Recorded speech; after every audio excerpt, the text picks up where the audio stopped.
Maayong gabi sa tanan. Kaya kita karon nagsaukpan sa kasubaan sa mga papa niya. Kamu karon niya sa mga tubangan, nagluyog kamo. Salamat kayo. Hindi mo na po pinagsulti sa inyo. Hindi ko magtumadaghan mo karon. Pero karon gamay lang akong i-share ha. Ako sa akong kabayan karon, medyo bisan tulog pakapayong ta pero di yun malikayan sakit yun kayo di alim bisan ba ang atong nauna nga okay lang gising-isita sa atong mga matubang pero ang atong kasing-kasing huwag kabutan sa kasakit. Ako pagkaingon ko sa mga galingon pa nga ano ako dili ko mahilig o paraan yung mag-speed sa tubangan. Pero karon ang pinakalas. Sakit kayo. Hindi lang kaagwan sa kanan. Kami tanan. Kaya nga igsoon ako. Grabe dyan. Ang akong mama. Bisa to katanaw ko sa sakit kayo. Pagkabati na ko yung gabati yun. Kinagtanan. Ikaw nga. Ang pagtigil, share lang ko kamaya sa dito pa si Papa sa hospital. Mga gabi ito mga alas 8:30 before sa nabutuan sa alas 5:10 sa buntag. Ipibalok lang sa inyo, gamay lang.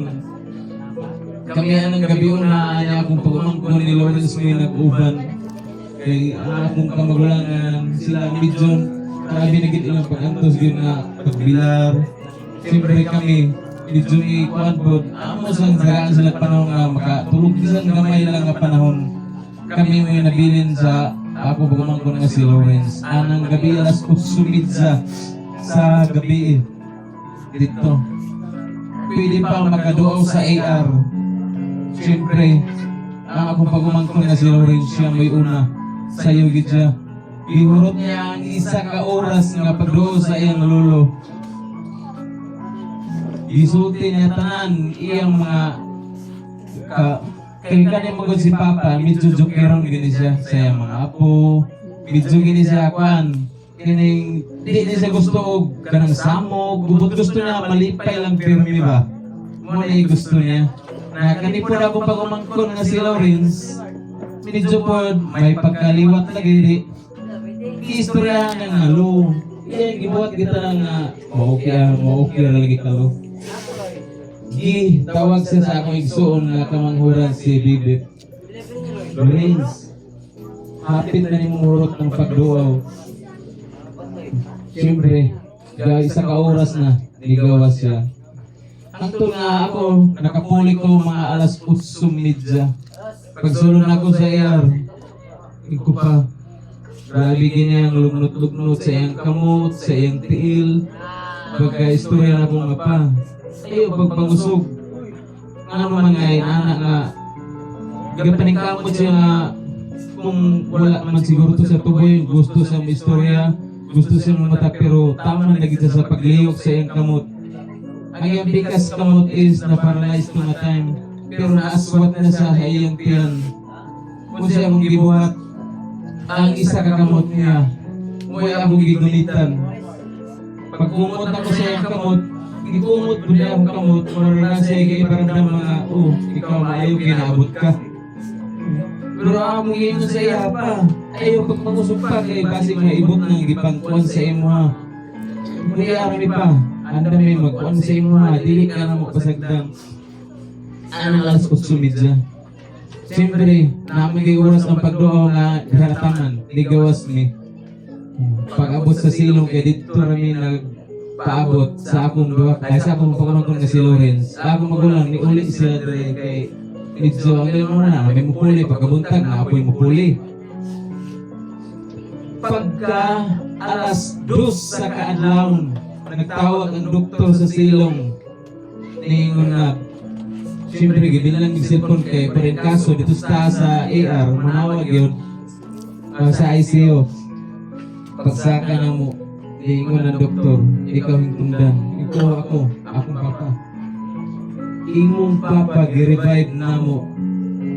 nawala iyang heartbeat, nawala iyang pulso. Dugay naghuman ang istorya, pero niingon siya, nibalik ra. Halos murag ko kasabot nga ningkuro ang tibuok na akong lawas.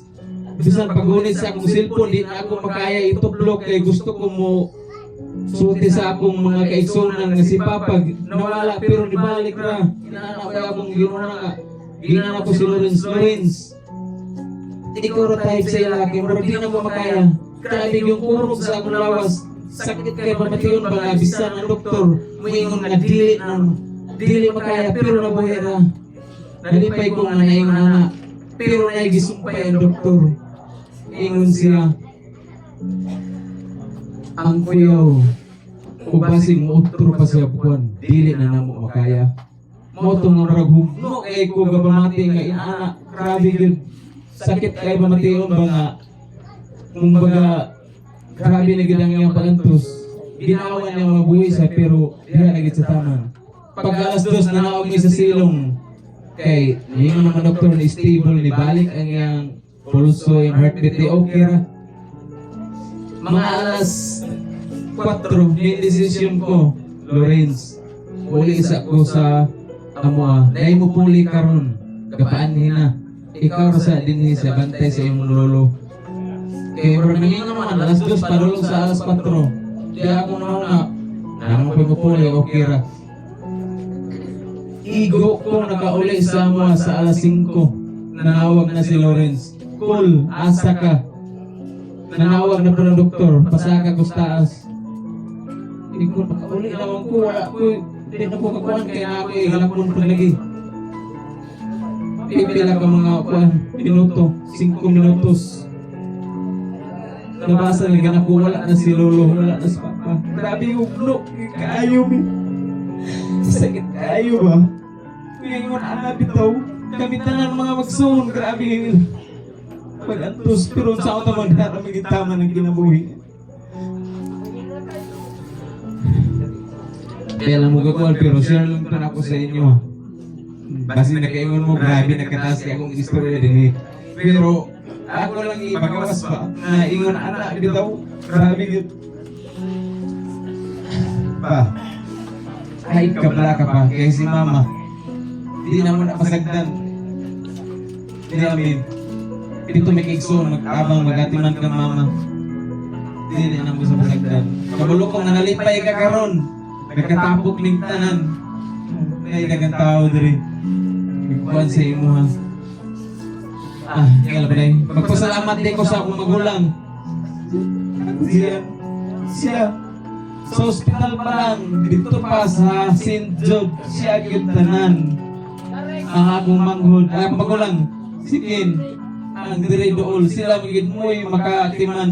Grabe ilang sakripisyo. Salamat din ako na sa ilaha. Kami lagyo may pero tama na sa ilaha pag subaybay, o siya mo may katunol bisan gamay, makahatag ni. O karon kumutanan din salamat kayo. Maragin ako may kasulti, salamat.